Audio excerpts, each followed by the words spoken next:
In this video, I'm going to go over the whole entire market in terms of Dow Jones, NASDAQ, and S&P 500, including the economic calendar with some technicals. And to go over first the investor sentiment, previously for the past few weeks, we have been extremely bullish past the historical average, but now we've dropped below the historical average. So for the week of January 1st, investor sentiment dropped down to 35.4% bullish versus the 37.5% historical average. And in terms of bear sentiment, has been increasing and past the historical average as well. It's sitting at 34.2%, slight increase from previous week, but at past the historical average of 31%. So 34.2% bullish or bearish and 35.4% bullish. So almost even for the most part, where before it was quite strong in the beginning of the week of December. Now in terms of economic calendar, for Monday, January 6, 2025, Happy New Year, everyone, by the way, I forgot about that. But at 9:45 a.m., we have S&P final U.S. service PMI for the month of December. And then at 10 a.m., we have factory orders for the month of November. And on Tuesday, January 7th at 8 a.m., we have Richmond Fed President Tom Barkin speaks. At 8:30 a.m., we have U.S. trade deficit. 10 a.m., we have ISM services, and as well as job openings as well for the month of November. And then on Wednesday, January 8th, 8:15 a.m., we have ADP employment for the month of December.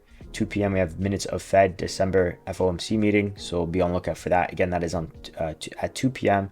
for Wednesday, January 8th. So the market might be a little bit at a stall till the FOMC meeting minutes come out. Then at 3 p.m. we have consumer credit for the month of December. And then on Thursday, January 9th, we have 8:30 a.m. initial jobless claims. 10 a.m. we have wholesale inventories. And then on Friday, January 10th, 10 a.m. we have consumer sentiment preliminary for January. 8:30 a.m. we have U.S. Unemployment or U.S. employment report for the month of December, and all for the following month of December at 8:30 a.m. also comes out U.S. unemployment rate, U.S. hourly wages, and then at 8:30 a.m. as well hourly wages year over year. Now, for in terms of the technical side, right now we are potentially at a level that could be bouncing to the upside. Now we've been having a decent amount of down days, I would say, but right now, the levels that we're at, either bouncing off 100-day moving average for S&P and NASDAQ, I believe, and then Dow Jones potentially bouncing off a 50-day, if I remember correctly. So this is the S&P, looking at specifically ETF, SPY, ETF for the S&P 500. Same thing, just different ratio. It closed at $591.95. And again, just in case you're a new viewer, new to the channel, I would say, we have this upward trend resistance line dating back since 2010, upward trend support level dating back since 2010. We are past the mid zone, but there's been times we got within the mid zone drop down. Doesn't necessarily we will be doing the exact same. I'm just stating that we could go down even though we have room to the upside, because there's been times we've gone up to the upward trend resistance line.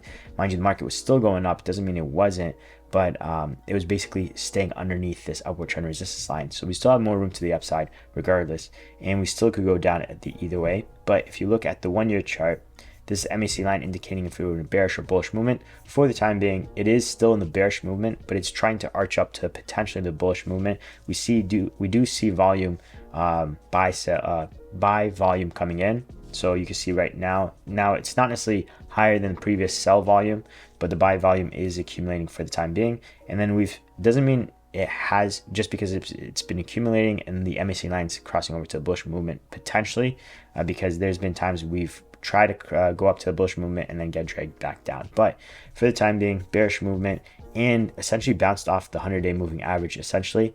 Now the question is, will we break the 50-day moving average for the 1-year chart and then continue to upside? We'll see.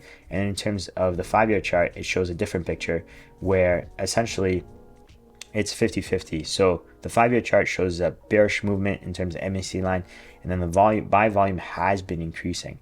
So it could be potential where we'll still see more down days still for the time being and then resume to the upside. Maybe when the new administration comes in, who knows?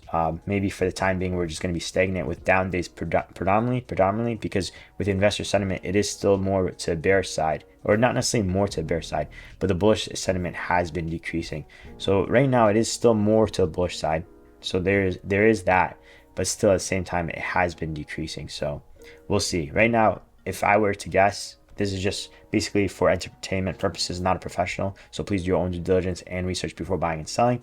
But it almost seems like it's going to be stagnant until maybe the new administration comes in or something like that. But we are at levels potentially to bouncing off of. So for example, this is the NASDAQ looking at ETF QQQ, same thing as the NASDAQ, is just different ratio. Again, ETF for NASDAQ closed at $518.58. Almost same thing for S&P in case you're a new viewer to the channel. Has an upward trend resistance line dating back since 2010, upward trend support level dating back since 2010. Did break through since 2020 to 2022, but then came back underneath, had issues passing, did have a false breakout, and then we've broken out ever since. Let me see, back and forth nonstop, but broke out again in November of 2024.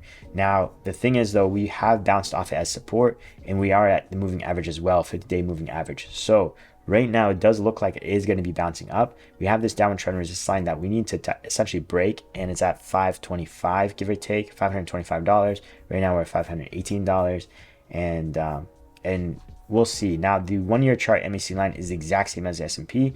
It is potentially going to be curving up to the bullish side, but not necessarily quite yet. And as we've seen before, we tried to cross over too as well. Didn't necessarily do it. Buy volume is increasing, or coming in at least, but at the same time, not as quite as high as the sell volumes that we had previously. So only time will tell for the time being. But the 5-year chart, I believe, yeah, almost the same as the S&P. Now, it's a little bit different versus the S&P. The S&P was in the bearish movement. This is still in the bullish movement. The volume is the same as S&P, increasing buy volumes within the 5-year chart. The only thing is, though, we could reverse the upside and continue the bullish movement, or come down and essentially indicate more downside to come, right? But until that time comes, we'll see. Now for the Dow Jones 1-year chart right about here, bouncing off the potential 100-day not potential 100-day moving average, but potentially bouncing off it, and we've seen it provide support quite some time since back of mid-December of 2024. And the question is, will we do it? 1-year chart MAC line showing the same thing as the S&P and NASDAQ, where we could potentially bounce off these levels and go up to the upside, where it's going to potentially cross over to the bullish movement. And in terms of 5-year chart, same thing. The market's basically showing the same thing for the S&P, NASDAQ, and Dow Jones. Essentially bearish movement, or if not going to be in the bearish movement, and then maybe continuation to the downside. But in my opinion, this would be a little bit short-lived, because hopefully this arches up where now we've had enough downtime, and now we're going to start curving up and slow down in the downside, right? So we'll see. Maybe come back down to these levels. For example, this was dating back since 2021, upward trend resistance line that did act a little bit as support. If you zoom in, there's a little bit of bounce there. Plus, would somewhat meet where the 50-day moving average is as well. So we'll see. But that's basically it for today's video. Hopefully you guys liked it. If you did, consider dropping a like. It does help the channel. So thank you so much for that. And thanks again for watching. Appreciate it. Take care. God bless and peace.